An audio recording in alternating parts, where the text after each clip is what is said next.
UAVS stock analysis. This is for overall Wednesday and onward. Am I buying? I'm covering all this in this short 1-minute video, so watch to the end. Ageagle Aerial Systems, very interesting name. It's 15 to 16% down, and it actually still seems like a very, very good bullish market, man, in range. Now, before I get further, again, I've done 32,000 videos over the last 4 years, spent thousands of dollars on course mentorships, and the way that I'll approach UAVS is so simple. I want to take the price higher. The only way that I'll do that, though, is if the price pulls back inside my demand area and gives me that double break. If that happens, then we're cool. But if the price pulls a little bit deeper and then gives me the double break, then it's not like I'll force anything, but it's like only then I'll buy. Like if it goes without me, then ignore, right?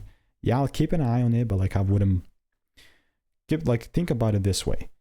I'm not gonna take trades if my rules are not met, and that's period. If you want to learn the strategy that I'm using for free, click the first link in the description. All reviews are 5 stars.